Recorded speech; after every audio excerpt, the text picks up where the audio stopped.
Sorry. Oh, I don't know why, but it really feels like it's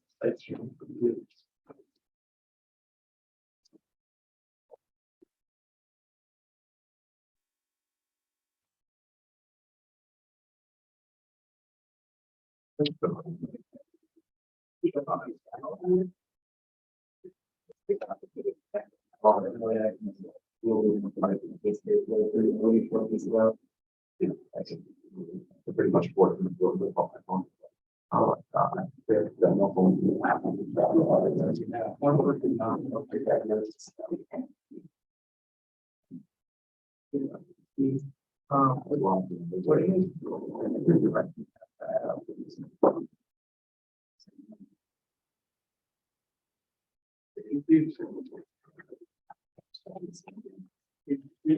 All right, we're close enough. We can get started. Okay. So that's the wrong goddamn monitor.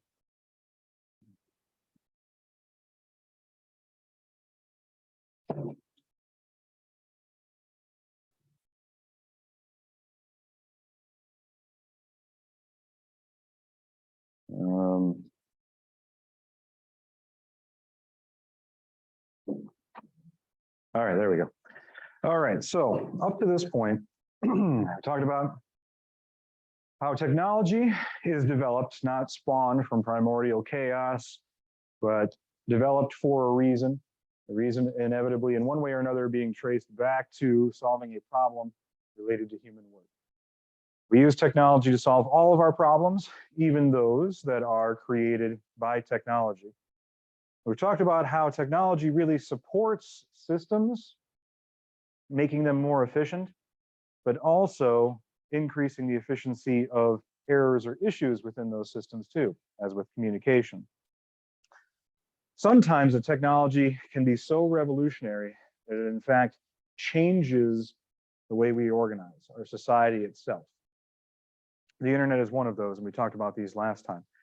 But if you want the best possible example that I can give you is think about why you're here right now. Human beings, in order to survive, require a fairly constant supply of carbohydrates just to live, just to keep this ball of cholesterol and anxiety running. And so, for the majority of pre-human history in our own Homo sapien history, we had to survive basically by spending all of our free time resting, finding food, or eating food, until what's known as the Neolithic Revolution.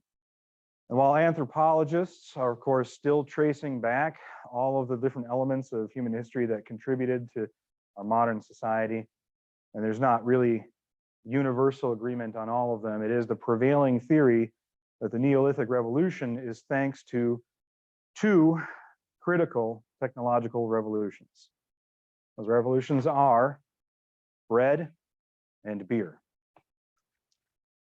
Our ability, right, we'll get there just a second. Our ability to store calories long-term throughout seasons and keep them viable to sustain life well beyond the immediate time allowed us to do other things. We could farm food part of the time, and when that food wasn't growing, we could be doing other things. It's like John Adams said, of course, this was during the American Revolution, and he said that he and his peers studied war so that his son didn't end up doing this, spoiler alert, but so that their children could study the plow, that there would be peace, giving them an opportunity to do something else, something productive for that time, farming, so that their grandkids, their kids' kids could study art and history. That's what it's all built on. Technology leading to efficiencies, leading to greater productivity, and thus allowing us to focus on the things that we're really good at, the creative and the cognitive. Now that also had some unforeseen consequences. Revolutionized society, went from hunter-gatherer societies to agrarian societies, Neolithic Revolution. But along with that, what else did we get? Alcoholism, diabetes, all kinds of other problems. Not to mention, depending on which anthropologist you're talking about, this also might be a time when we went from small tribes, hunter-gatherer tribes, to larger societies. And I suppose technically we could lay at the feet of bread and beer all of the problems that we get to enjoy today, right, as a society. So the internet was a similar sort of revolution. And we've lived with it for long enough, we take it for granted. Everyone other than perhaps myself in this room, not really remembering a time before all of this was possible. Just like John Adams' grandchildren did not know of a time before there was an America. Some of the problems that we have with that revolution we talked about last time, about how it's a means of communication, but while most of the problems that people would say are the internet's fault, for lack of a better word, I guess, are really problems at the core of human communication. Things like telling lies or exaggerating stories, half-truths, advertising, sales, and all that kind of stuff is all just part of how we communicate and how markets function. It's really these features, these four features, that really distinguish what really changed between online interactions and offline interactions. Anonymity, pseudo-anonymity anyway, permanence, constant connectivity, and depersonalization or de-individualization. But it's a little odd, because those are hardly the only problems that we have. We have a lot of other problems. If we look around at what's going on these days, it's clear that our ability to more efficiently communicate, just like our ability to develop bread and beer and store calories for long term and then become an agrarian society, also has some unforeseen consequences, some exacerbations of existing issues. And it's strange, because one of the things that this ought to bring, for example, anonymity. Well, that means that one could get away with just about anything, like telling lies, and there's less consequence because nobody knows that they lied. But at the same time, doesn't that mean that online interactions ought be an egalitarian marketplace of ideas, a place where no matter who you are, it's all about what you say, the thoughts you have, that kind of a thing? Well, that's what we're going to talk about first, because there's an axiom of online communications that goes back to a New Yorker article from 1993, which on the internet, nobody knows you're a dog, right? If I'm looking at a funny Reddit post, does it matter if a dog posted it? Could be a dog, could be anybody. But the problem is what we saw is that for some reason, when this revolution occurred, this information age occurred, well, we didn't really leave any of that old baggage behind. We decided to bring it with us, even though it didn't matter anymore. Why would we do that? Why wouldn't we allow anonymity to be the great equalizer among us? Well, the reason for that is because of how we self-identify. This is a concept known as persona ex machina, Latin for, well, persona meaning mask, but identity from the machine, just like deus ex machina, you may be familiar with that phrase, which is God from the machine, which is a term in writing for when suddenly out of nowhere, the story is tied up in a neat little bow because the Knights of the Vale crest the hill and the Battle of the Bastards is won. That's deus ex machina. So it's a little bit different, but the Latin is the same and sound, I assure you. So let's talk about that. Let's talk about personas and how we project our offline identities in places where they truly do not matter. So you've no doubt done exercises before, probably in school, where the teachers ask you to do something really stupid, like take a personality inventory or just write down 5 things about yourself or something like that. And you might, if you're anything like me and most people, have found that to be a surprisingly difficult task. 5 qualities about yourself. Define your personality, but you only have 5 things to say. My problem was I could always never even find 5 because it's just such a dumb question to begin with. But what do you consider yourself? Gun to your head, what would you say? Would you say that you're outgoing or shy, patient, impatient, empathetic, callous, kind of person who would sell a friend out for a couple bucks? Not many people say those kinds of things about themselves, but you might. Okay, so what you're describing, and the reason that this exercise is so difficult is because what the teacher is inadvertently asking you is asking you to define what's known as a behavioral schema. That's a mental structure internal to all of us. And it's actually a coping mechanism, a survival tactic, part of our primary survival adaptation of communication, believe it or not. So when the teacher back in grade school asks you to define your personality, you find it so difficult because you're actually many different people. It really depends on the context. Ultimately, probably what they were asking about is they just want to know if you're going to be a problem student, which means that they're probably asking for the behavioral schema that you apply in a student context. Because you're not the same person in every situation. You're not the same person with your friends as you are with your parents, as you are at work, as you are in school, as you are when you go shopping, as you are when you are driving down the road, as you are when you go to a party, and so on. This is visible in the behavioral schema. If you've ever had mixed group of friends, like friends that have not met each other, and then suddenly worlds collide, you might find yourself suddenly to be extremely comfortable, which is why things like introducing a significant other to your parents is so uncomfortable, partly because your dad might be super racist, but also because that's worlds colliding. You have different behavioral schema in those situations. And now suddenly the discomfort comes from the fact that your schemas in two different areas might not be the same person. You might be more patient with your parents than you are with your friends. You might you might laugh more readily at blue humor among your friends than you would with your parents. Just like your parents probably tell dirty jokes, just not around you, right? They have behavioral schema too. There's also something that goes along with this. It's called code switching. And we're not going to go into detail on this, but code switching here is essentially a change in behavior and language. There are, as I have mentioned, oh, sorry, it wasn't in this class. This is the unit where we talk about this. There are, in the worlds of cybersecurity, a concept known as a border maintenance mechanism or a boundary maintenance mechanism.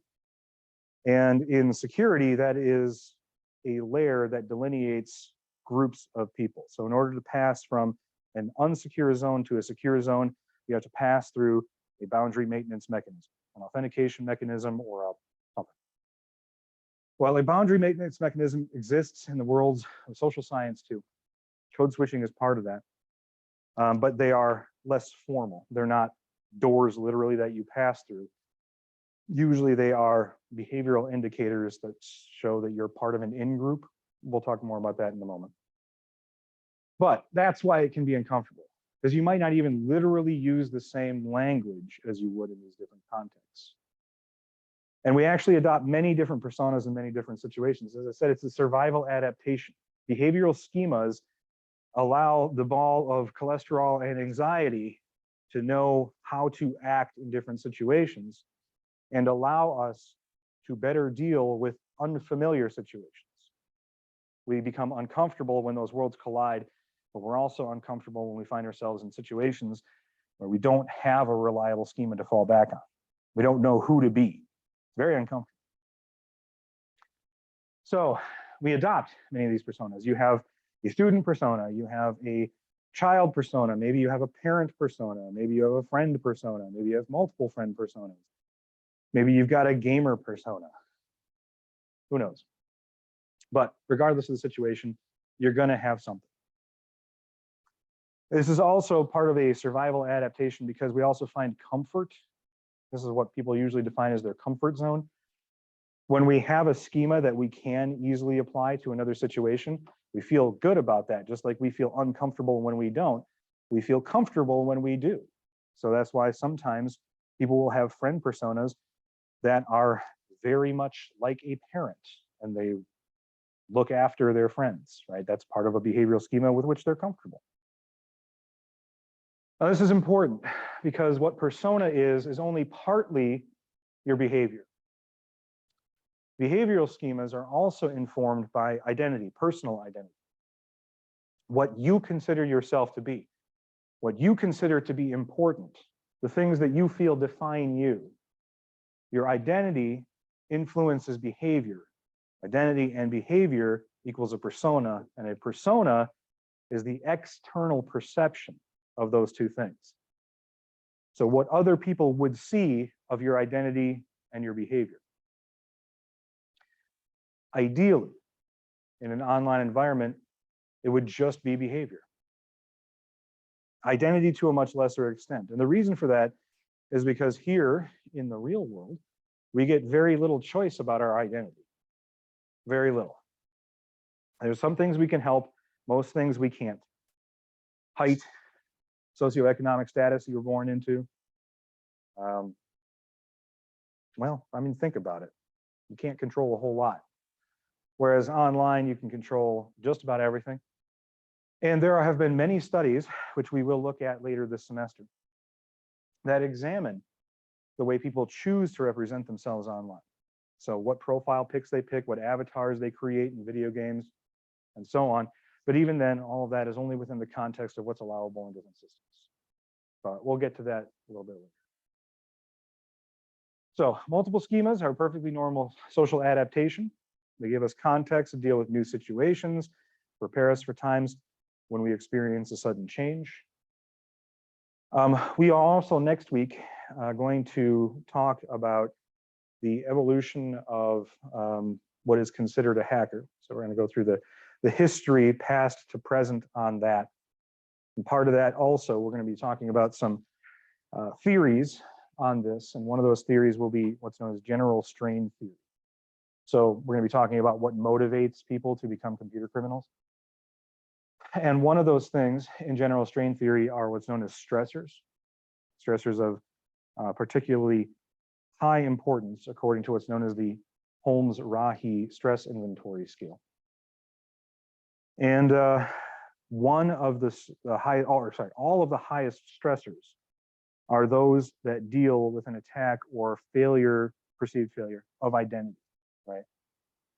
So, for example, let's say that part of your identity that you have created for yourself, your self-identity, is maybe you see yourself as a significant other. You know, people who are in a relationship, it becomes part of their identity. Well, when something happens that suddenly removes that, it can be extremely traumatizing and can lead to what's known as criminal coping.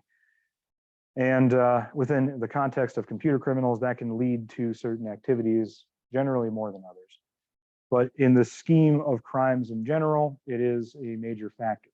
This is when we see crimes, you've heard of crimes of self-defense or self-defense. These are crimes in defense of the self. So people will do things to engage in criminal coping to restore a lost identity. Not really important right now. If we don't have a schema for a situation, then we often don't know how to act or think, or it's really difficult, really awkward.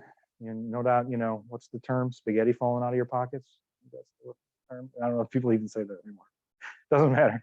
It's very awkward. It's very cringe. We can't really handle that situation. The most we can hope for is that we don't come off like total idiots because suddenly we're robots and we forgot how to people. And if we lose, for example, that significant other, as I just mentioned, we have no other schema. We're not really sure what to do with ourselves, where to go on with life. It's when people feel truly lost, their identity is gone. And rebuilding always seems like so much work, although if you push through, you often find it's much less than it seems on the other side. All right, so that is our persona. That's our identity and behavior. It's how other people perceive us. That's why persona, Latin, mask, in our modern vernacular, synonymous with identity. And persona ex machina is essentially a person's identity based on artifacts of their usage in a computer system, their identity, the choices they make in representing themselves, the parts of their offline personality and identity that they choose to bring with, and then their behavior online, what they say, what they do, where they go, and so on. These are artifacts that can be observed, and their persona, therefore, inferred.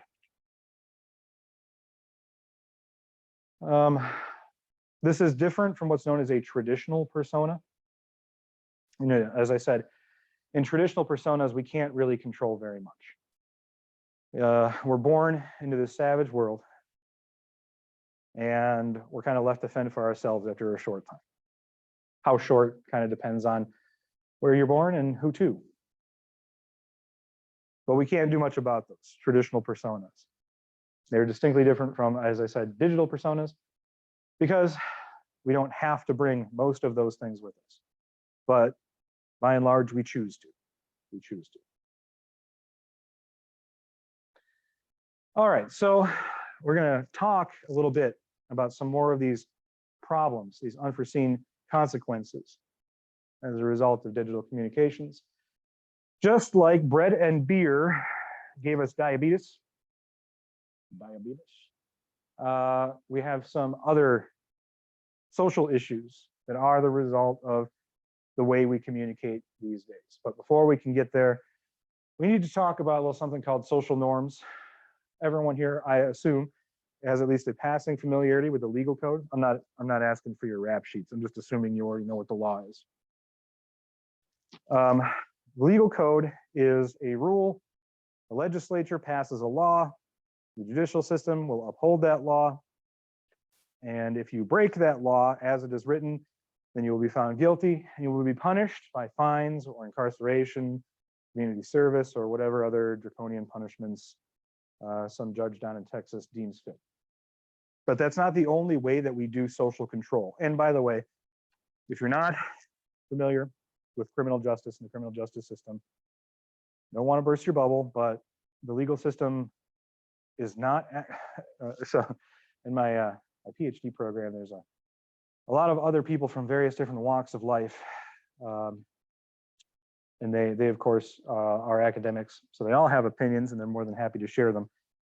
But in my cohort, there was an individual who took exception with something I said in passing at one point when I said, the legal system is not actually here to protect the innocent. That's not what it does. That's not its main function.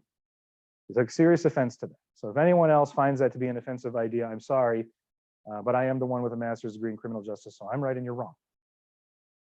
What the legal system is here to do, what the law does, is social control. And I'm not saying that's a bad thing. It's essential to a functioning society. That's what the mechanism of the law is. That's why we have what are known as victimless crimes, right? If you have two consenting adults, why would it be illegal to engage in any form of enterprise or any kind of activity? Two consenting adults, drugs or sex or whatever's being sold ought to be fine. Well, the reason is because society deems those activities to be unruly or unlawful, undesirable, and so there's laws against them. That there is proof positive. Let's pick something even more innocuous. If you walk across 4th Avenue outside of a crosswalk, that's illegal. That's jaywalking. Why is jaywalking illegal? You're just a human being using your own feet and your own motive power to travel a distance, which you are capable of doing without harming anybody else. Jaywalking isn't even a crime in most modern societies, but you could be arrested for it, you know, here if you met the wrong cop or, I don't know, something, having a particularly bad day or something like that. And the reason jaywalking is illegal is because when automobiles first were invented, there was a lot of vehicular incidents with pedestrians. Pedestrians having the right of way no matter where they are, which carried over from the days of the horse. So this is another horse law. Well, with automobile lobbyists being what they are, they wanted to cut down on their liability for such incidents. So much like the answer to gun violence in schools is to have good guys with guns or whatever the answer happened to have been, just illegal. It's illegal to walk across the street, thereby shifting the burden of liability from the person driving the automobile to the person walking across the street, because they were now engaging in illegal activities, jaywalking. That's why it's illegal. It's not about safety, it's about social control. So that's not the only way that we enforce social control, because we can't just write a law for everything. We've tried, and often they fail. And the reason for that is because, you know, ostensibly anyway, we still have civil rights, and there are certain things, while people try like hell to regulate with the law, is not feasible under whatever climates. But that's okay, because we have another way of enforcing social control, and that's with social norms. So you have the legal code, but you also have the normative code. The normative code, unlike the legal code, are unwritten rules, and they actually can change. And when they change, it's not like there's an announcement. This is why it can be so difficult for people who are neuroatypical to just exist in society, because we have all of these unwritten rules, all of these pleasantries and exchanges that most people seem to do effortlessly, tremendously difficult because no one ever says that it's, you know, right to do this or wrong to do this. And it's not usually that big of a deal, but sometimes it can be a very big deal. And then really that depends on the society. So for example, in many Amish cultures, and people often paint Amish people with one broad brush, but there's actually a shocking amount of variance among different communities because they tend to be fairly insular in the way that they govern themselves, self-govern. It's usually within parishes, within church, who makes the various rules. But since everyone else does it, I'll go ahead and continue to do it too. So for example, among Amish communities, they don't really have written rules other than, of course, what's written in the good book. Everything else is enforced through social norms. And if somebody were to violate those, they would, you know, experience shunning, right? They would be cut off from the various different things that the community enjoys, including the camaraderie and such. Now here, in the mainstream culture in the United States, we do kind of have a form of shunning, right? We do have the ability to cancel people these days, which again, if you have not read a book called So You've Been Publicly Shamed by John Ronson, do recommend. I think it was recommended, I can't remember which video it was, but it was a ContraPoints video that Natalie Wynn mentioned it in, and I picked it up and it was definitely worth a read. Anyway, so we do have social norms, and we do have punishments for violating social norms in mainstream culture. It's different regardless, or depending on what we're talking about, but it is definitely there. And you can kind of see the social norms. The social norms and legal norms tend to be very intertwined, to the point where that's why it suddenly became okay for people crossing the street to be considered criminals. Because people who are criminals in American culture, this is so complicated. Americans have a very complicated relationship with deviance. So follow me here, all right? It's a concept known as cognitive dissonance. In the zeitgeist of American culture, we hold two competing and mutually exclusive ideas in many areas, but particularly when it comes to criminals. On the one hand, somebody who commits a crime is a moral deviant and therefore not worthy of pity. They should be thrown into a hole and violated for the rest of their days. And on the other hand, criminals are freedom-loving, ungovernable heroes who are bucking the system, rugged individuals who should be admired. We hold both of these simultaneously. That's cognitive dissonance. So that's why, while we think John Dillinger is a super cool guy, we also think he's a criminal. It's okay to do whatever we want to him once he gets incarcerated. But if you look and try and read between the lines, you'll see that there tends to be a pretty strong intertwine between legal and normative codes. Like, for example, we have laws against drinking. If you're under 21, did I just say too much about when I started drinking? You're allowed to drink. You're legally allowed to drink. If you do it below that, then you are a juvenile delinquent, and your parents are probably really bad, and so on and so forth. After 21, you're legally allowed to drink, but not anytime you want. You can't, you know, bring a six-pack here into class. I mean, bring enough to share, but you're not allowed to do that here anyway. You're not allowed to crack open a bottle of vodka at 6 a.m. You can't drink while you're driving, and so, well, that's actually one of those things where it's like, you can't drink and drive as long as you haven't had too much to drink. You can't drink while driving, but you can drink and drive within a certain acceptable range, right? You can be a 0.06 and you're still allowed to drink. So it's deviant, not illegal, to drink at work or in the morning or alone or whatever the other alcoholism inventory happens to be. Just like another psychoactive drug, which America is also in love with.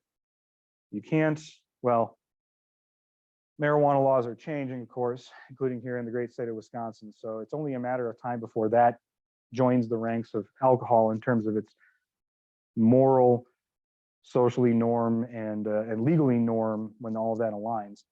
But we've never really had any laws against caffeine. Caffeine is a psychoactive drug, and it's one that America happens to be in love with, which is why it's normal to drink coffee in the morning or at meals, but it would be considered deviant to drink it late at night unless you have a good excuse. And then America says, yeah, it's fine. Like if you tell somebody, man, I was up pounding Red Bulls until 3 a.m., they're like, you got a problem, man. And they're like, I had a term paper. Like, oh, okay. That makes sense. Yes, abuse those drugs. That's what they're there for. We even have an entire culture around coffee drinkers. It's okay. It's not only okay to be a deviant in your consumption of that drug, it's okay to be fanatical. I mean, you know, you get bumper stickers that say, don't talk to me until I have my coffee or whatever, right?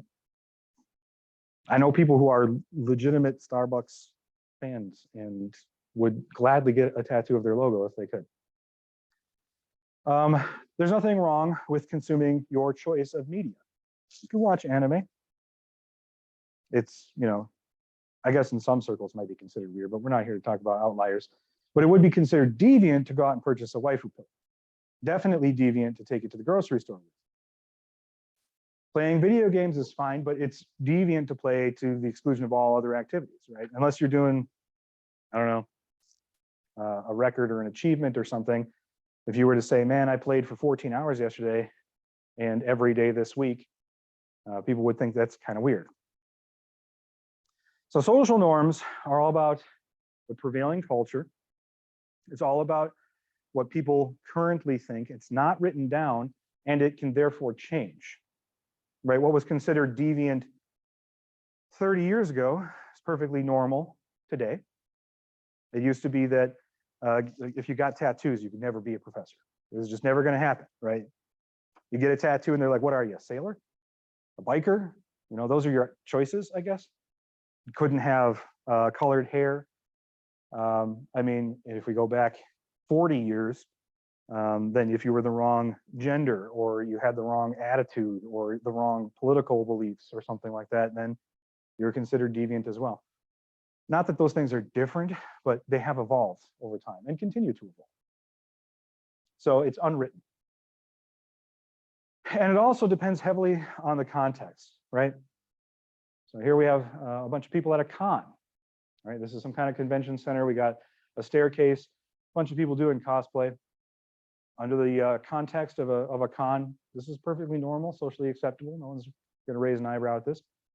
But if I told you that this was Quantico, Virginia, this is the graduating class of FBI special agents for 2022, then you might be like, what? Right? This is where subcultures develop and why subcultures develop. When people get together and they partake in a shared experience, we are social creatures, human beings, and so we experience bonding. What is an outlier with mainstream society is by definition deviant. So when I use the word deviant as I have been, I know that it can have negative connotations. There's no negative connotations here. When we're talking about deviant, we're simply talking about behaviors and personas that do not fit in with the social norms of mainstream society. Mainstream society is anything that wouldn't be deviant. It's just ways of categorizing different behaviors. So when people experience bonding, it tends to reinforce those social bonds, and it kind of encourages that deviant activity and eventually leads to subcultures. Subcultures can be criminal. All illegal behavior is deviant, but not all deviant behavior is criminal. So you can have a deviant subculture that is not partaking in illegal activities or violating legal norms, and you can have deviant subcultures that by their definition are criminal in nature. So you'll see this whenever there's a shared activity. All of these people are engaging in a shared activity. These people, although they probably don't know each other at all, could very easily sit down, swap tips, make up tricks, talk about their characters, and so on. They would certainly be bonding. They could not do the same with any other old person, right? If they approached any person outside of the subculture and they really, really wanted, I think there might be an Oogie Boogie cosplay in there. If there's that person there, chose any old person off the street, just an average American, and really wanted to talk about their Oogie Boogie cosplay, the other person would know what they're talking about, wouldn't be interested in it, and there wouldn't be that social bonding experience. So deviant activity creates subcultures. Some subcultures completely innocent, completely innocuous, others illegal. These people are part of a subculture, but so are, for example, people who partake in illicit substances, right? People who use, let's say, heroin. In order to do that, there's a process to it, right? You got to cop, you got to cook, you got to shoot, and eventually, well, that is going to involve some equipment and some knowledge as part of that. Sharing knowledge is part of subculture, social bonding, and reinforcement, passing on that information.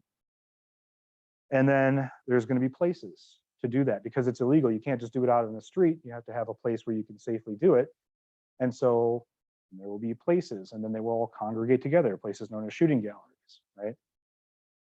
And then a subculture develops, a camaraderie, a bond, a social bond that goes along with that. And part of that is because they're partaking in illegal activities, which must be hidden from mainstream society.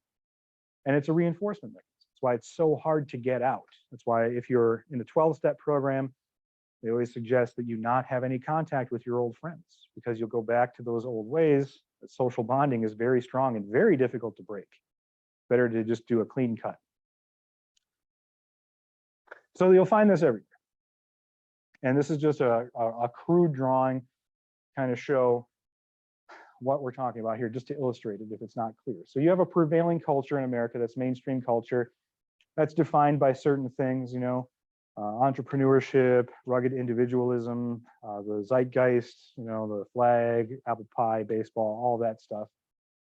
There are other non-deviant subcultures that will develop, like for example, plumbers. There's nothing wrong with being a plumber. We need plumbers. We need tradesmen of all kinds, but there is a subculture there, right? Plumbers and electricians. They have a rivalry, you know, over who's more essential to society, whose job is harder, and so on and so forth. They share a bond over that. There's nothing at all deviant with that profession, although they would also have a hard time sharing that same bond with like an accountant or something. Subcultures can develop over specific ethnicities. If you look at, you know, the history of immigration in the United States, you see Little Italy would be an example of a subcultural pocket within the larger prevailing mainstream culture of New York City, and so on and so forth with other ethnicities. There's subcultures with sports, right? Sports fans, members of the same team, a parasocial relationship with professional athletes of a specific geographic area. If you've ever been in a room with someone who's a hardcore sports fan and you're not, then you know exactly what it's like to be on the receiving end of that Oogie Boogie conversation. I know somebody who is a Vikings fan, and I don't follow sports at all, especially corporate sports. But whenever I call them the Minneapolis Purple Bulls, just to get a rise out of them, it never fails. Right? It's an insult to their entire subculture. And hobbyists, you know, like they'll also be, you know, the cosplayers we already talked about. That would be like a hobbyist subculture. Then we have deviant subcultures that are deviant but not illegal. Like for example, gambling. It's not at all deviant. Like you go, you're on your way home or something like that. Or I know somebody once who had a bachelorette party at a casino. I thought it was kind of weird, but I guess it's kind of normal. But there's nothing wrong with going to the casino and losing a couple $100. It's not seen as that deviant. But the kind of person who would be a degenerate gambler, who's constantly gambling more than they can afford to lose, who's constantly in trouble, taking on debt, that's deviant behavior. It's not even necessarily criminal because gambling is perfectly legal within certain contexts. However, it can be illegal if it's done outside of those specific legal prescriptions. Just like sex workers. It's perfectly legal to do that within certain contexts, but perfectly illegal in others. And it is considered a deviant subculture because it wouldn't be considered an acceptable profession in the mainstream that hasn't been accepted yet. Or alcoholics, right? It's not at all deviant to consume alcohol within the right context, but it is illegal in other contexts, and it is deviant if done against those social prescriptions. And then you've got specifically illegal deviant subcultures, like, for example, pedophiles. You might not be aware, but more than just exchanging contraband images or engaging in human trafficking, there are places where they congregate just to talk. It serves a very important function. Every subculture has their own social norms, their own internal rules. And with deviant subcultures and illegal deviant subcultures, part of what is transmitted is not just the means of continuing the activity that bonds them, but also what's known as an ideology of justification, right? They talk to each other and reinforce their beliefs and say that it's okay that they are this way or whatever. You see that in those subcultures too. In the case of, let's say, gamblers, they might have an ideology of justification that's something like, you may be down, but you're not out. If you keep gambling, the big one's around the corner, the next roll of the dice, right? 10th time lucky, let it ride. Among alcoholics, if you have them congregating in different areas, their ideology of justification might be minimizing their problem and the damage that they cause, right? It's not that big of a deal. You're young, you're just having fun, so on and so forth.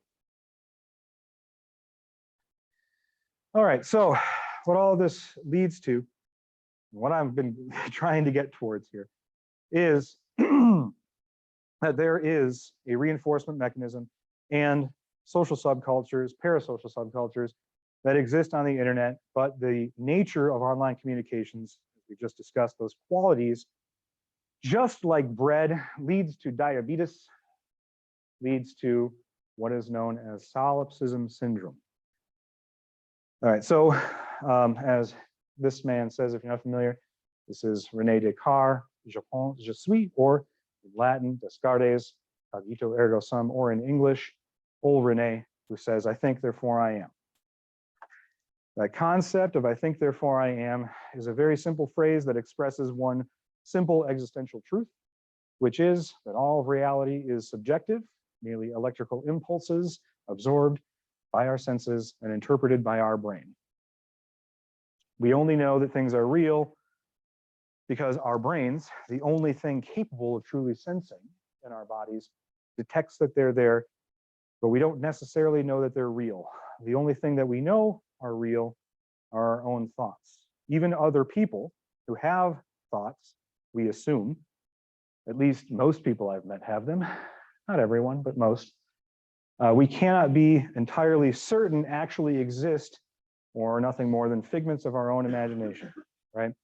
We could be a mere consciousness floating around in the matrix, and we're getting bored, and so we make up a reality to entertain ourselves for the remainder of our existence in time. It's kind of scary if you think about it. Don't think about it too much. That's my advice. My advice is don't think. Now, there's nothing necessarily wrong with that. Solipsism as an existential thought is not really a problem in and of itself. Ideally, we could test to see if we're the only things that exist, which is only one way of doing that, which is to meet another consciousness, another person who is incapable truly at a basic level of having a thought that we, as our consciousness, would simply be incapable of having. And unfortunately, that's not really a testable hypothesis because we tend to be even more creative than we think we are. So untestable hypothesis, but one nonetheless. But there's nothing wrong with that idea. Generally, even if you are a brain bored, floating in a tank, something somewhere in the matrix, making up your own virtual reality exercise so that you don't lose your minds, the general rule of the golden rule, do unto others, should still apply. Even if everyone is a figment of your imagination, that's no excuse not to be nice. But it does become a problem when you face what is called Solipsism Syndrome, which is a ubiquitous social disease which we scarcely talk about, directly the result of those aforementioned qualities of online communications. Because we are social creatures, and that means that without social contract, we do suffer mental health effects. Our mental states do degrade. And as I mentioned last time, the paradox is that while we are more connected than ever, we have more avenues to connect. We have constant connectivity, so we're never truly alone, so on and so forth. Studies show that we are more isolated than ever. This eventually becomes solipsism. And this is not something that actually occurred with the internet. It's just something that became a real problem with the internet. Solipsism syndrome was first noticed in some of the early astro explorers who would spend prolonged periods out in space. When we started getting people up into space, isolated and alone, for greater than about 6 months, they would come back down to Earth real wacky in the head. And we were like, well, what's going on here? It's only been 6 months. Everyone down here is fine. Is it a space germ or something? Well, as it turns out, 6 months for those astronauts, even though they were in constant contact with Earth, well, that was just too long. We have actually inadvertently been studying this for centuries. We just didn't realize it, because solipsism syndrome is exactly what happens to prisoners' mental states when they're kept in solitary confinement. And what are those symptoms? See if this describes you. If so, make an appointment and unplug for a little while. Touch grass, as they say. Loneliness, detachment, indifference or apathy, and at its most extreme, derealization and dissociative episodes. I have a link to a short video if you want to come back to the slide later, because derealization and dissociative episodes can be difficult to delineate. The short version is that derealization is at its worst legitimate hallucinations, but ultimately the sense that no one else is really quite real, and so therefore the consequences of our actions are sort of lost on us. That extreme, I think, therefore I am, but you don't, because I can't prove you do. And dissociative episodes, we're talking true psychotic breaks here. We're talking true out of body, out of mind experiences. Now, what does this look like, however, right? Not everyone walking around who's terminally online is going around having schizotypal episodes. Well, that's because the severity of solipsism syndrome depends a lot on a number of different factors.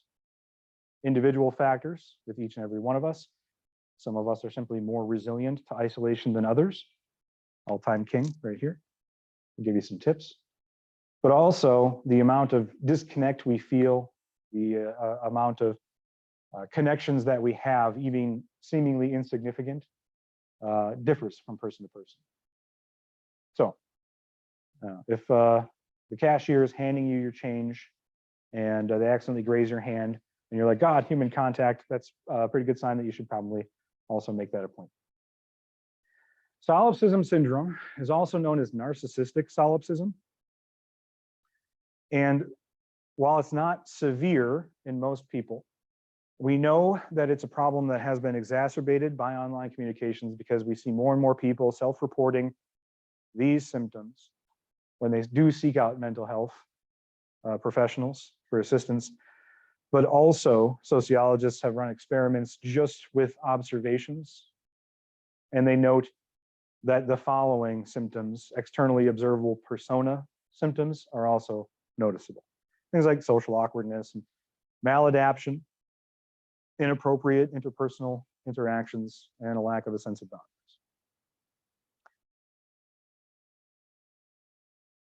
Now, normally harmless. And these, by the way, if you notice somebody with these symptoms, don't accuse them of solipsism syndrome, okay? Nobody in here is a qualified mental health professional, and it just so happens that the symptoms that we can observe externally for narcissistic solipsism happen to match a litany of other potential disorders, developmental disorders, and so on, including people who are just merely neuroatypical. right? People who just merely don't think like other people, and there's nothing wrong with them. So, don't go out there and start accusing people of having different things because they're a little bit weird. It's okay to be a little bit weird, but at its extreme, this can be a real issue for society. When nothing but you is real, nothing but you matters, then the suffering of others is an abstract concept. When that happens, you get, it's like this. What's that? The pictures. You get these people. If you don't know who these are, upper left-hand side, the Supreme Gentleman, Elliot Rogers, also known as the Isla Vista shooter, who posted constantly online on bodybuilding forums and anywhere anyone else would listen to him, including YouTube videos, which have since been taken down. The patron saint of the incel movement. The Supreme Gentleman, Elliot Rogers, was the son of a Hollywood producer, and I think his mother was a model who became a homemaker. But in any event, absolute advantages. Had a nice car, decent allowance, good college, saw himself as the Supreme Gentleman, which is why I referred to him as such.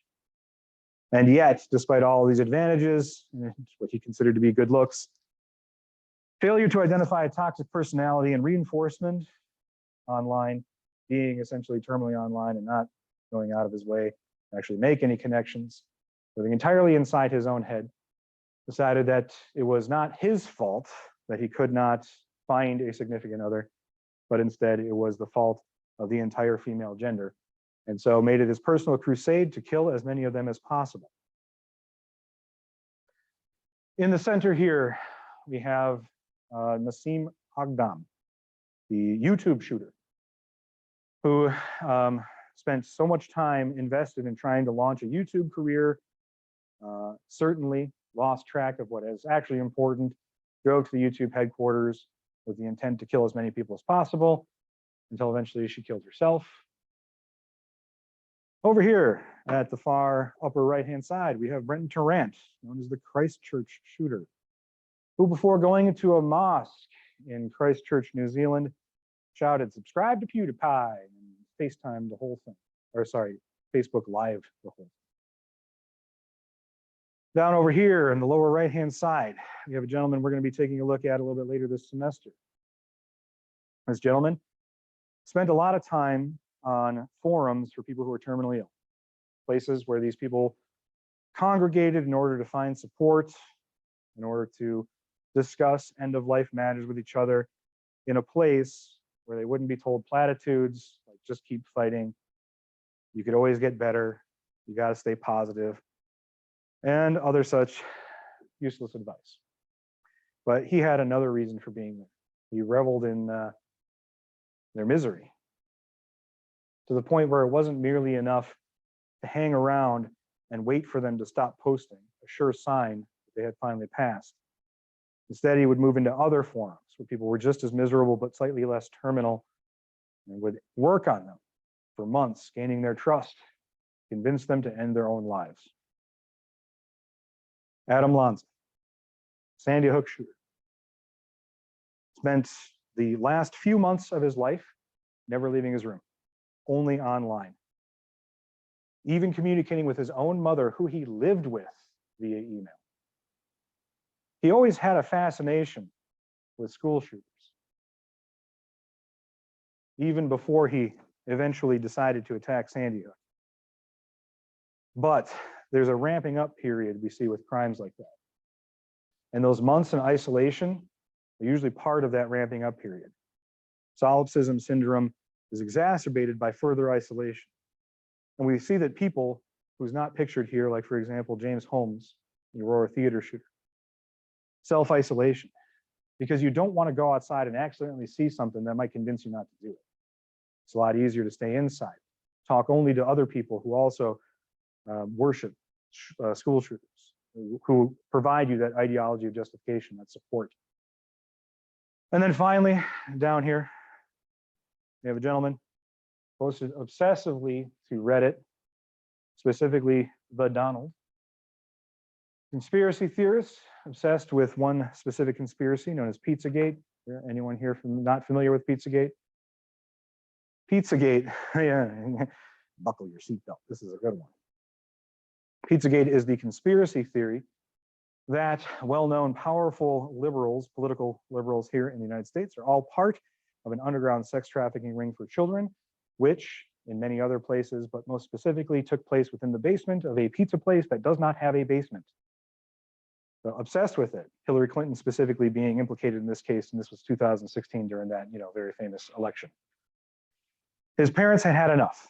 He had lived at home, spent all of his time online, lived in the basement, and basically refused to become a productive member of society.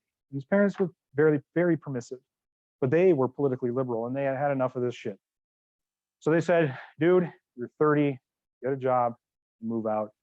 And he said, nah, instead stabbed him. This is what happens when solipsism syndrome just kind of goes rampant, goes too far. And this is not a problem, as I said, of the internet. It is a problem that's exacerbated by it. But like diabetes existed or was possible prior to bread, revolution in that technology simply made it that much prevalent, more prevalent, that much easier for it to eventually be realized. All right. So what would cause somebody to gravitate towards deviant subcultures, and so on? What makes people want to be a part of that? Well, what we have here is Robert K. Merton's deviance typology. There are two axes, cultural goals and institutionalized means. Cultural goals are defined by the prevailing mainstream culture, all right? Here in the United States, what are our cultural goals? We want to be rich, we want to be famous, we want to have that fuck you money, so freedom, right? Those are our cultural goals. If you were to look in a different culture, there might be different cultural goals. Other societies, they might have a cultural goal of, supporting a community, raising effective children, or look at Sparta's cultural goals, right? Cultural hegemony, military dominance, right? The cultural goals: grow up, be a good Spartan, fight for Sparta, die for Sparta. And in the meantime, capture and keep and abuse slaves. But in America, money, freedom, fame. And then we have institutionalized means to achieve those. What are we told in America? What is the best way to get rich? What is not the best way? That's a loaded question. What is the right way to get rich? We are told, work hard. Work hard, climb the ladder, get enough money to take care of yourself and your family. You get rich. Well, not necessarily rich, but rich enough. If certain people accept the goals and say, yes, I do want to be rich, and they accept the means and say, yes, I will work hard, then they are what's known as conformists. And this is, again, the words I'm using here, like deviant and conformist, have connotations that I cannot help. That is simply the terminology that is used. So there is no, if someone's a conformist, it's not a bad thing. The world needs conformists. And this is conformist as Merton describes. So we need people like that. We need people to chase the carrots, right? We need people to climb the ladder. We need those success stories. But not everyone is like that.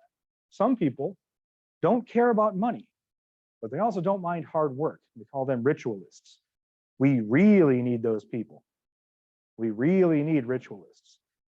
Ritualists are school teachers, paramedics, police officers, firefighters, all of the people that society would crumble without. They do very difficult jobs for very little money, but somebody's got to do it.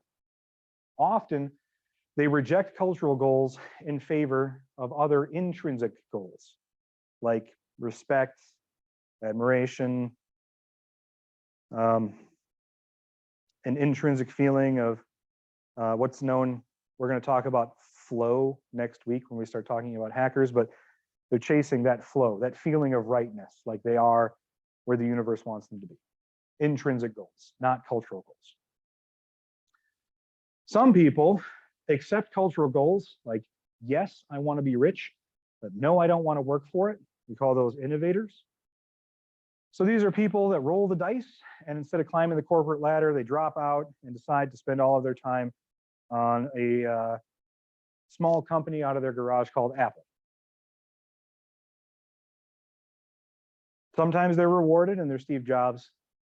Sometimes they're my Uncle Dave who now sells weed. We have people also who reject cultural goals and the means. I don't care if I ever get rich, and I'm definitely not going to work. These people, well, they tend to be like that last guy on the other slide. Live in their parents' basement, doing what they want to do, not really working towards any goals or anything. Not that there's anything necessarily wrong with that, unless you eventually stab your parents. But people like this, in terms of their deviance, they're not conformists, they're not contributing, they're not going after goals, they're not doing any work. And so within the concept of the deviance typology, they tend to not contribute much to the advancement of society. They're just kind of there, hopefully pursuing their own goals with their own means, but not everyone is like that. What can happen, particularly with criminal subcultures, is somebody who is retreatist might become a rebel. And rebels are actually pretty dangerous. They represent a violent upheaval of social order because they have their own goals and their own means. So whereas innovators don't generally seek the overthrow of society in order to achieve those goals, somebody who's down here, way off the map, this would be something like terrorists, right? Domestic terrorists specifically do seek the overthrow of American society, of American institutions. They reject American cultural goals, and they definitely reject the institutionalized means. But it also includes far-off social movements. And the way society advances is innovators and rebels tend to be folded eventually into the fabric of a society, eventually. Right? So somebody like Harvey Milk might have been considered maybe a pseudo-terrorist among some. I can think of at least the person who shot him would think that. But eventually, over time, the goals of that rebellion folded into American society in one fashion or other. Well, or are currently being folded, I suppose we should say. So somebody who is not a conformist, anybody else on this chart here, would be considered deviant. We want goals, we want means, this is what we want you to do. Anybody who says differently would be a deviant. Which is why we tend to see stronger subcultures develop around that deviance. So those ritualists, those heroes who work here, that thin blue line, those are very strong subcultures that surround the professions. Professions which are ritualist, non-conformist by nature. You'll still see some subculture develop around, let's say, stockbrokers, right? But you don't see people walking around with a sticker on their SUV that says, ask me about GME. Well, okay, wait, GME is a bad one because that is deviant. Let's not talk about meme stocks, that's a different thing. But you won't see people with stickers. You won't see Calvin pissing on the NSYE, right? It's not going to happen. You're not going to see Hobbes nailed to a crucifix made of stock ticker, right? You don't get that. It's not as strong a subculture because it's conformist. They're working hard and they're earning money. So they're supposed to be doing. That's what everyone tells them to do. Innovators, they tend to be held up as deviants, but generally, and I say very loosely generally, as heroes, non-conformist heroes, right? Elon Musk is a hero to many for some reason, to the point where people are, getting tattoos with the logos and his face and shit on them. He's seen as an innovator. He bucked the system. He rolled the dice and he succeeded. My Uncle Dave, no one's really making stickers out of his face, but he rolled the dice and lost. Steve Jobs held up as a hero to many, right? Geniuses, giants of our time. Those are innovators. But rebels also tend to inspire their own kinds of cults of personality, people who reject everything about society. And retreatists, because they reject both the goals and the means, they tend to not get much attention until they do something that warrants it, usually in a negative way. All right. We are going to skip general strain. We'll do that next week. But we are going to talk about space transition today. All right. So all of this talking about deviants and subcultures and stuff. What then do we make of a person who is working on it, who is a conformist or even a ritualist, right? Gentleman, fresh out of high school, 18 years old, works at Taco Bell, comes home at the end of the day, turns on his Xbox, goes on Xbox Live, and hears an 8-year-old in the Call of Duty lobby, and then decides to start hurling racial epithets at them. Exactly. Exactly, it is like every lobby. The question is why is it like that?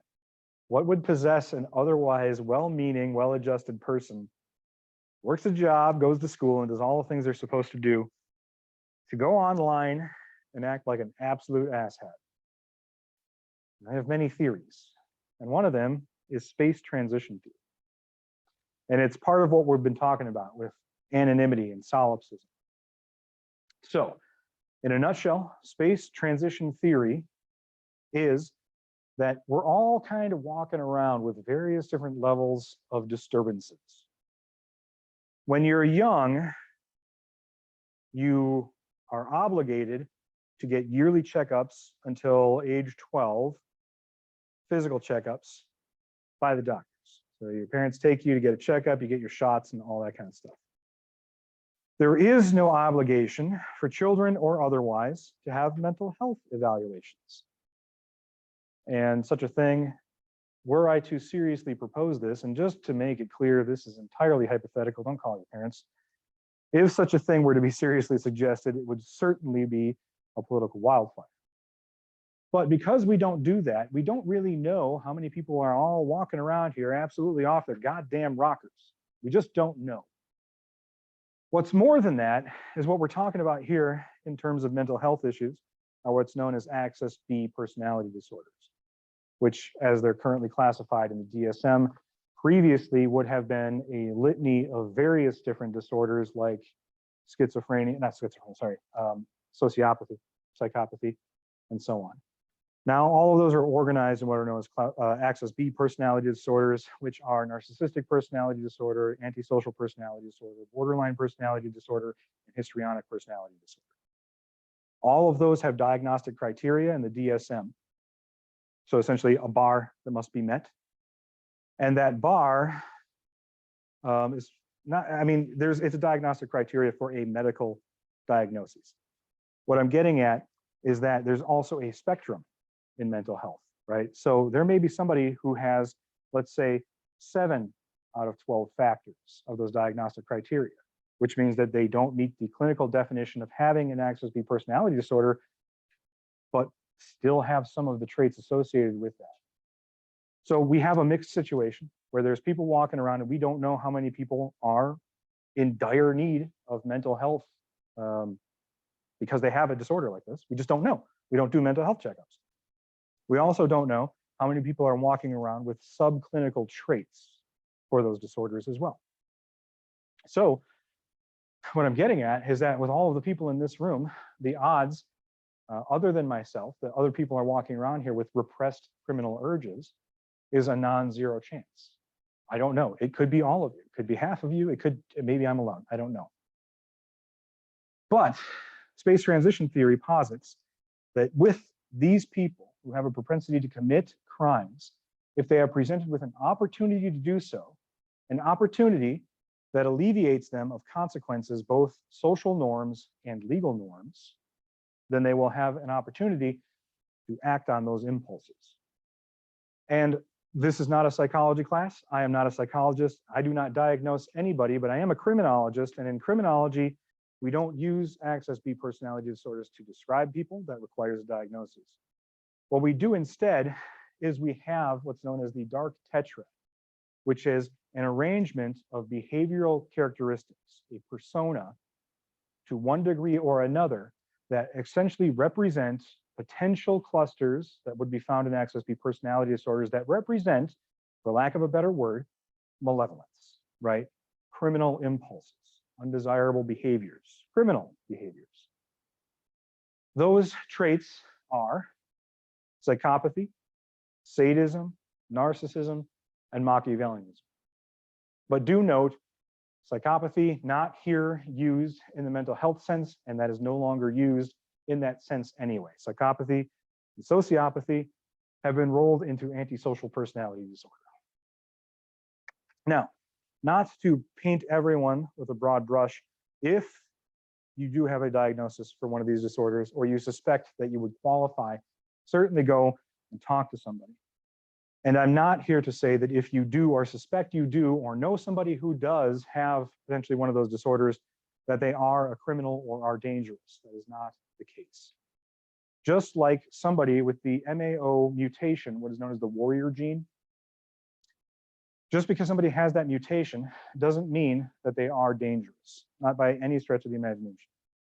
However, that said, we do have plenty of diagnostic and study information from prisons, people who are incarcerated who have committed crimes. They have been evaluated by qualified mental health professionals. And we do find that the prison population, compared to the general population, does have an overrepresentation of those populations, meaning that people who have the MAO mutation gene, the warrior gene, there tends to be more of them in prison than by percentage than outside of prison. Just like people with access B personality disorders, while estimated, and again, we don't know because we don't do these evaluations, estimated to be about 4% of the general population, much higher of those incarcerated. So these are not that, but what we are talking about here are traits associated in some ways with those disorders, but are definitely associated with criminal behaviors or behaviors that may be suppressed and then exhibited when opportunities in space transition present themselves. Why would they be suppressed? Because if people knew we had these thoughts, or if we acted on these impulses in the real world, we would face, if not legal consequences, stigma, reinforcement mechanism for violating social norms. This is also an axis that will go from one way or another, a personality inventory, if you will. Generally, narcissism is on balance with altruism, so concern for the self, concern for others. Too much in any direction is a bad thing. Narcissism correlates with many different criminal behaviors. Altruism with other behaviors like the martyr complex and so on, or with other mental diagnoses like Munchausen's by proxy.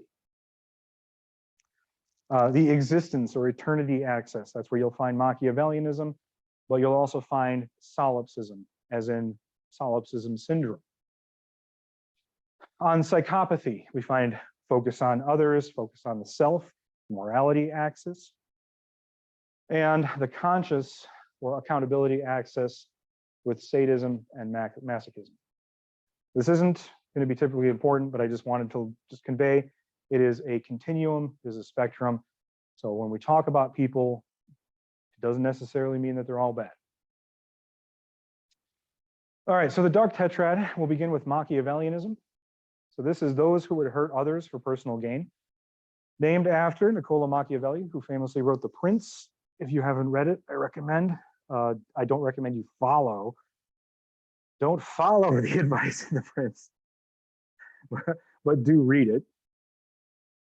People who score high in this trait, people who would express this trait online when given an opportunity, tend to be very calculated in the way that they use people for personal gain.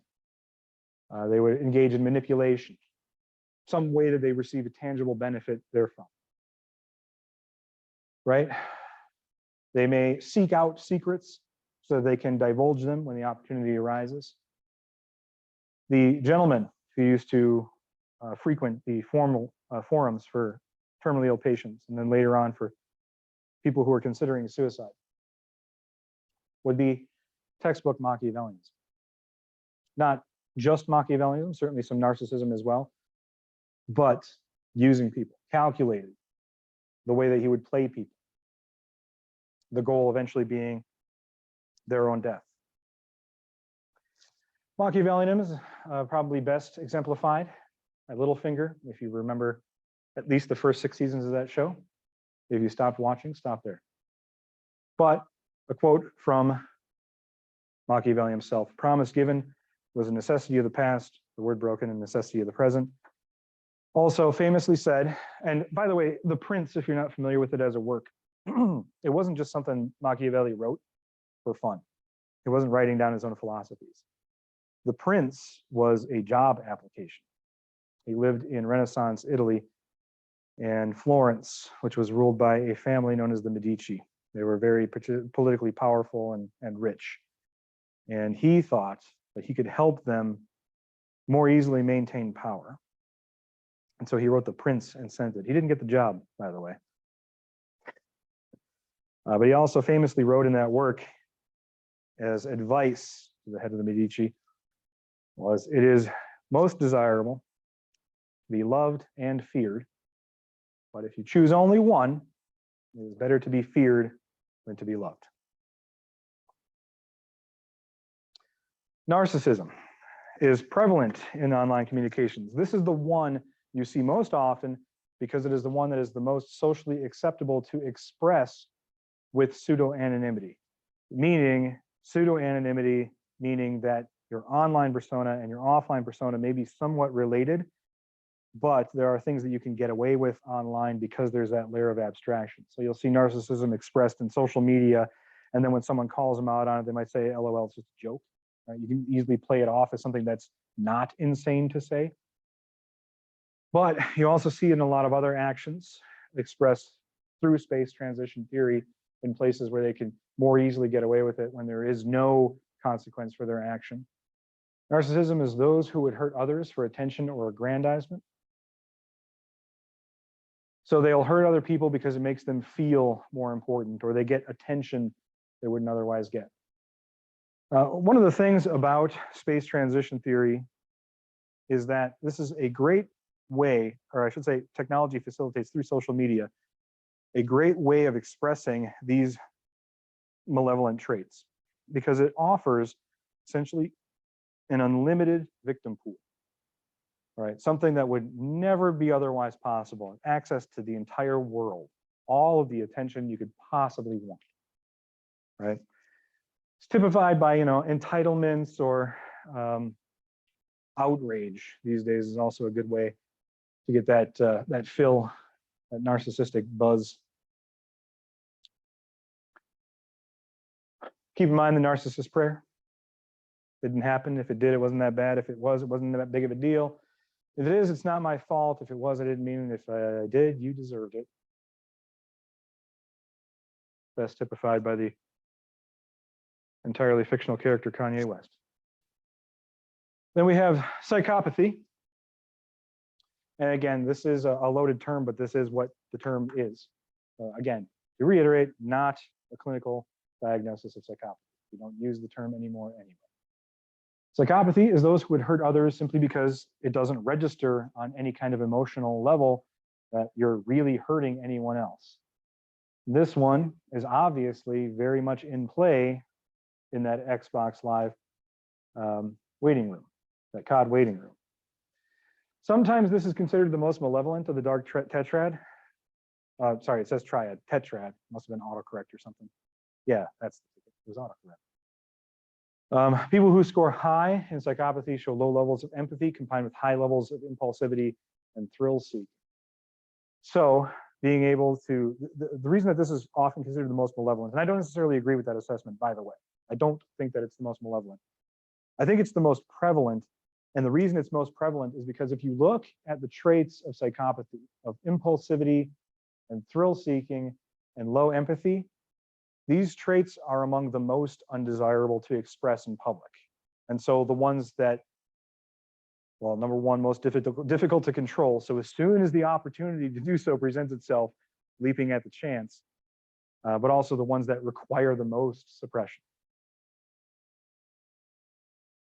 So if you're not familiar with psychopathy as a diagnosis, it does or did in previous iterations of the DSM have certain diagnostic criteria, which even though it's no longer a valid diagnosis, we still have this criteria because it is still useful from a social science perspective when delineating personas, behaviors.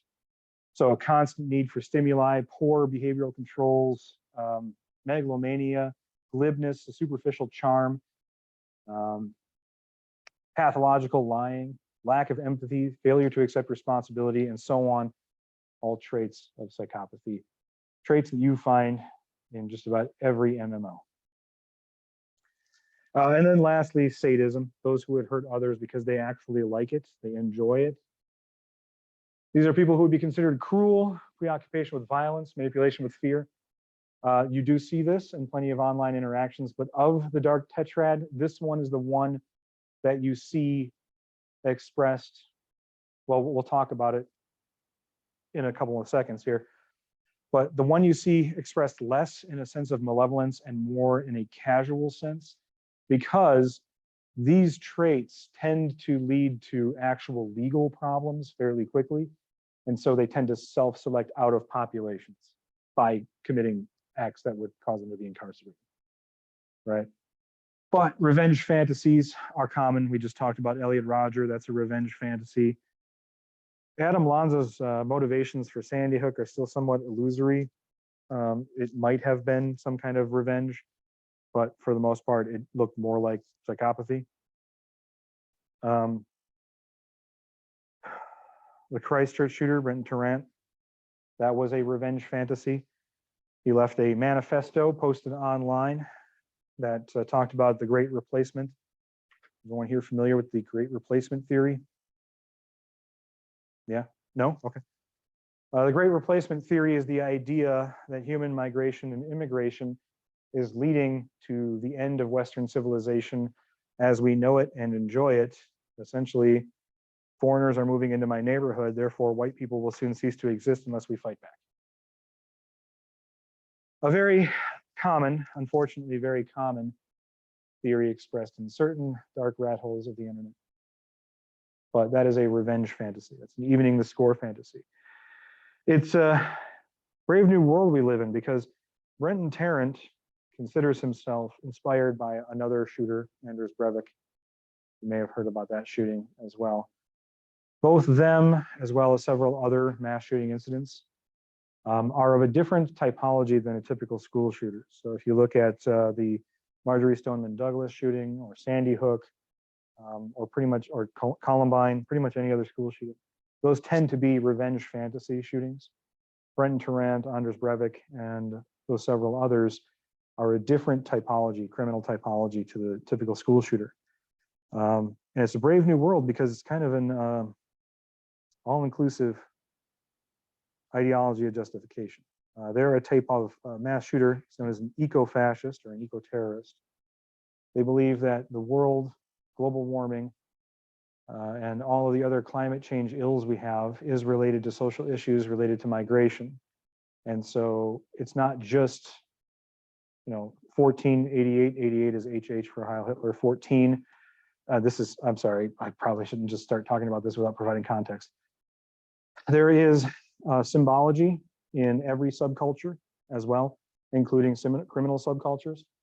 And among white supremacists, one of their symbologies is 1488, 88 standing for the 8th letter of the alphabet, H, Heil Hitler, 14 standing for the 14 words of the creed, which is we must secure a future for we must secure the existence of our race and a future for white children. So whereas that is a fairly obvious dog whistle, the new stripe, ego-fascists, living in a world where you can have simultaneously liberal ideals and dangerous far-right ideals, where you can say that we need to save the planet by killing anyone who isn't like us. Right. Anyway, let's wrap this up here. We got other stuff we got to talk about. All right, so pleasure is sweetest when paid for by others' pain, Ovid, sadism. All right, so these are dark tetrad traits, and they can be very pronounced, again, subclinical perhaps, or undiagnosed mental disorders. But the thing with online communications is we've been talking about memes and about how an idea can travel and can influence. And we exchange cultures or memify just about everything, and we have since long before meme was even a term that was used. And we've done it through art and fashion and media and so on. Well, these dark tetrad traits exist in our society, and the ability to communicate is also now greater than ever. And so we can even communicate ideas which we would otherwise find undesirable. And space transition theory posits that the time and place to express these in a way that is safe due to perceived or pseudo-anonymity is at an all-time high. So ideas that we would normally suppress via social stigma, like stop hitting me, I don't care if you like it, we can't do as much about online because we can't enforce the social norms with stigma. Space transition theory gives people an opportunity to do that. So what does this memification of dark tetrad traits of malevolent behaviors look like? And we see it all the time in our society these days. And again, this has always been there. This is just one of those problems that's exacerbated by the efficiency brought about by the new systems. I'm not talking nearly as fast as I thought I'd be able to, so I guess we're going to have to pick this up next week instead of moving on to hackers. And we will see you there.